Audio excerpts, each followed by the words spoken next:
La nouvelle proposition de loi contient des nouveautés, chers collègues, dont 1. La prise en compte des droits de l'homme, et 2. L'intégration de la diaspora et des personnes naturalisées haïtiens et haïtiennes.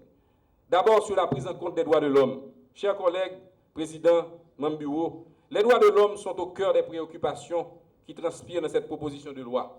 Le cas de nos frères de sang, rendus du jour au lendemain, apatrides, ne peut nous laisser indifférents. Historiquement, la nation haïtienne a toujours été sensible à cette question, notamment lorsqu'il s'agit de descendants de la race noire et indienne, les opprimés d'antan. En effet, la nationalité est une notion réglementée non seulement par la loi nationale, mais également par plusieurs instruments juridiques internationaux des droits de l'homme. 2 résolutions de l'Assemblée générale des Nations unies peuvent être citées dans ce cas-là. Il s'agit de la résolution 1040, datant du 29 janvier 1957, portant convention sur la nationalité de la femme mariée, et ensuite, bien sûr, la résolution 4044 du 23 décembre 1985, portant déclaration sur les droits de l'homme des personnes qui ne possèdent pas la nationalité du pays dans lequel elles vivent. Dans plusieurs de ces dispositions, chers collègues, notamment l'article 17 qui l'a défini, il est conféré la nationalité par présomption aux enfants nés en Haïti ayant le statut d'apatride ou inconnu. Cette disposition permet de faire face à la situation créée pour des milliers de nos frères et sœurs par la décision 168-13 de la Cour constitutionnelle dominicaine et d'autres situations de même nature qui pourraient survenir dans le futur. Sur la question de l'intégration de la diaspora et des personnes naturalisées haïtiennes ou haïtiennes, cette proposition de loi vise l'intégration de la diaspora et des personnes naturalisées haïtiennes et haïtiennes et s'inscrit dans le cadre de l'amendement constitutionnel de 2011 qui prévoit la possibilité de la double nationalité. La naturalisation acquise en pays étranger n'entraîne pas automatiquement la perte de la nationalité haïtienne. Il est donc urgent, chers collègues, de réviser la législation haïtienne qui est en complet déphasage avec l'esprit même de la Constitution de 1987 amendée. L'article 28 de cette proposition de loi consacre la prééminence de la nationalité haïtienne sur la nationalité étrangère acquise par un Haïtien se trouvant sur le territoire de la République d'Haïti. Il reconnaît donc le fait de détenir concurremment la nationalité haïtienne avec une autre. Comme l'article 28, l'article 31 confirme cette reconnaissance. Au terme de cet article, toute personne de nationalité haïtienne résidant habituellement à l'étranger qui acquiert une nationalité étrangère ne renonce à la nationalité haïtienne que si elle le déclare expressément dans les conditions prévues à l'article 33 de la présente loi. Entre autres innovations nécessaires, chers collègues, la nouvelle loi justement établit finalement et clairement les conditions à remplir pour renoncer à la nationalité haïtienne. Disposition, vous conviendrez avec moi, chers collègues, qui n'existait pas dans le décret du 6 novembre 1984. Ce vide a ouvert la voie à de nombreuses interprétations chez nos hommes et femmes de loi, notamment dans les évaluations de dossiers de candidature au plus haut niveau aux différents postes électifs. La nouvelle loi apporte aussi d'autres nouveautés, chers collègues, dont les questions de renonciation à la nationalité haïtienne, les questions de déchéance de la nationalité haïtienne, les questions de recouvrement de la nationalité haïtienne et les questions de contentieux de la nationalité. Honorable Président, chers membres du bureau, chers collègues députés, la présente proposition de loi a été le fruit d'une collaboration exemplaire entre le député de Pétionville, votre serviteur, Jerry Tardieu, assisté d'une équipe de conseillers et de consultants et experts en droit constitutionnel et en nationalité, ainsi que le ministère de la Justice et de la Sécurité publique, que je remercie vivement et que je salue patriotiquement.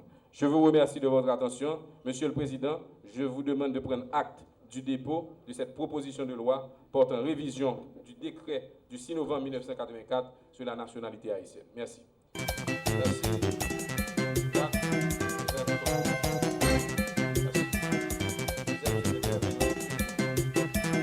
Notre pays a la réputation d'être le plus sous-développé de l'hémisphère occidental. En effet, on estime à 69% la proportion des compatriotes vivant au seuil de la pauvreté. le taux de chômage y est plus élevé de la Caraïbe, soit 50 à 70%. Haïti abrite paradoxalement, Président, un nombre assez important de millionnaires dont les millions ne proviennent que des ressources de l'État. La disparité économique y est plus élevée. 63% de la richesse nationale est concentrée entre les mains des plus riches, estimée à 20% de la population, tandis que la masse des plus pauvres n'ont accès qu'à 9%. L'expression imagée « paradis dans l'enfer », souvent utilisée par des Haïtiens, traduit adéquatement cette situation. Parallèlement, le pays dévale depuis un certain temps une pente d'instabilité politique qui pourrait le conduire n'importe où, sauf au développement. On n'oubliera pas la banalisation inquiétante du droit, caractérisée par le mépris total par les gouvernants de tous les principes devant gouverner le fonctionnement régulier de la République.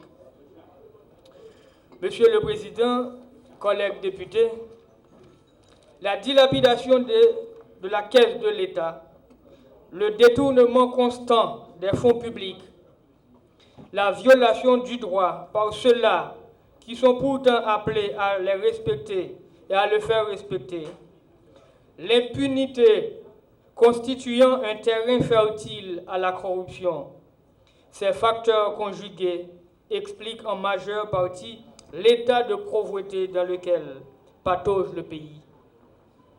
C'est la mauvaise gouvernance qui caractérise malheureusement la gestion de l'État.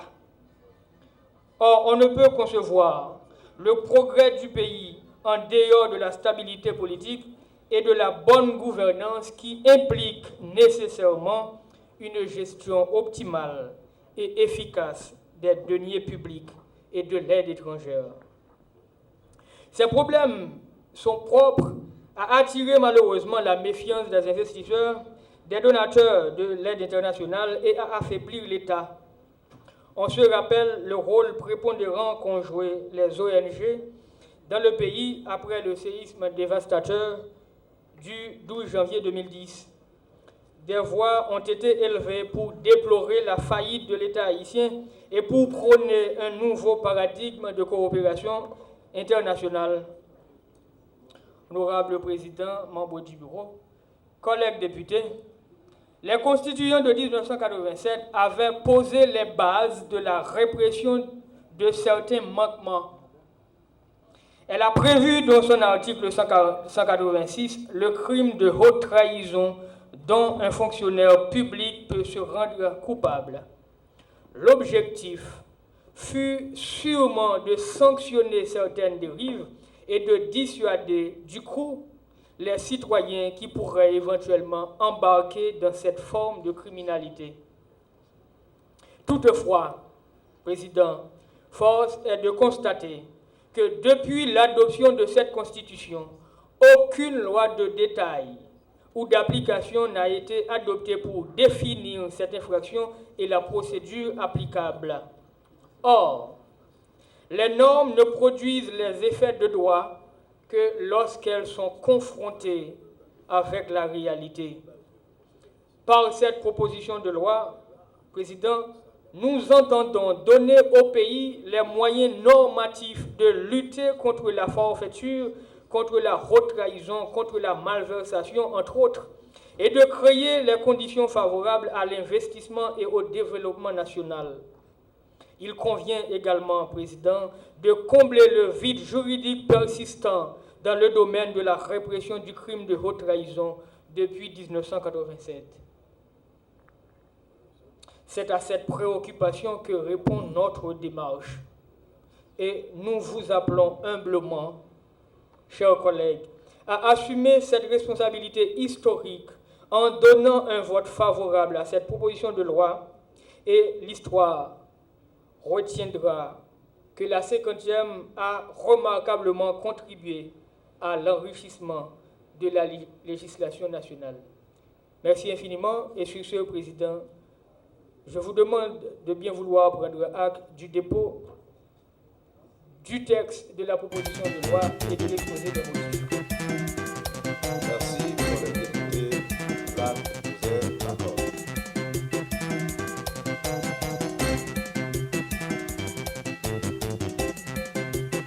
Aujourd'hui, moins de 5% du territoire national est correctement cadastré et il reste impossible de faire la mise à jour des informations nouvellement collectées. La structure institutionnelle de gestion du foncier est dépassée par les exigences nouvelles de l'économie dont elle n'a pas suivi l'évolution et a laissé des interstices entre les dispositions légales qui ont donné naissance à des accommodements fonciers qui se traduisent en ville comme à la campagne par des situations allégales. Propriété du sol dissociée de la propriété du bâti, démembrement des droits sur la terre, etc. Une approche efficace de la question foncière Député Mathieu, merci. Allez-y.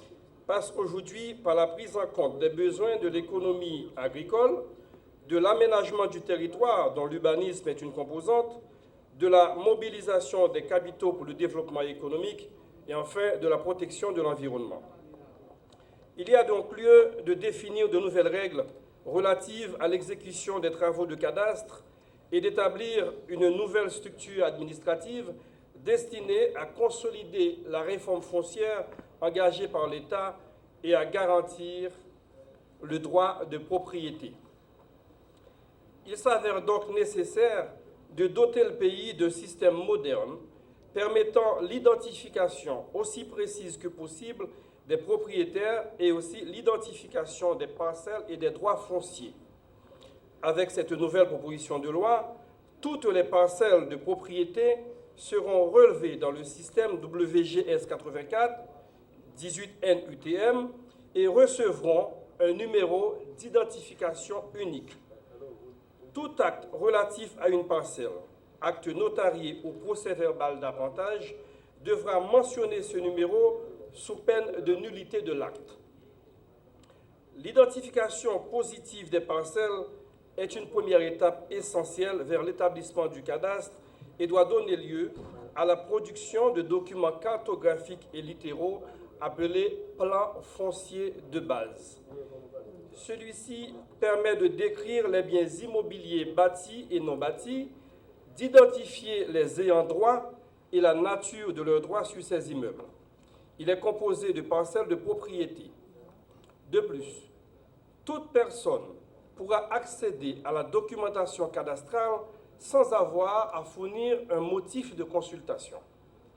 L'établissement de limites administratives claires est une condition sine qua non de la réalisation du cadastre, la commune étant l'unité spatiale de référence de l'établissement du cadastre.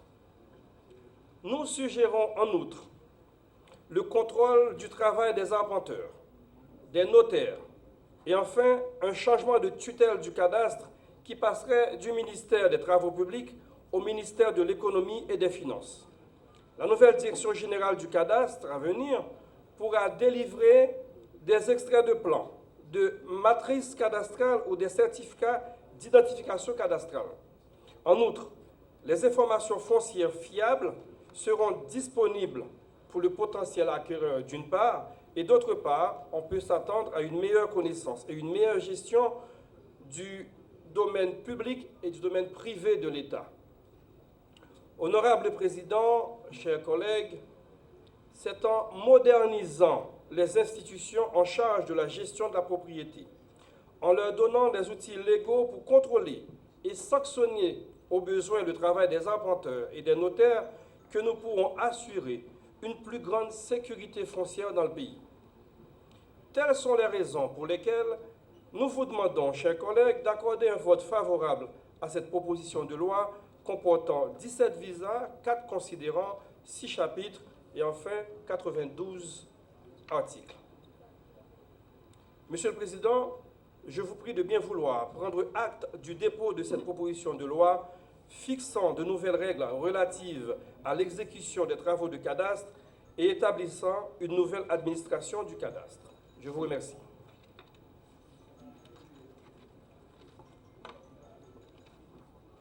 Merci. L'acte est accordé, collègues députés. Deuxième secrétaire.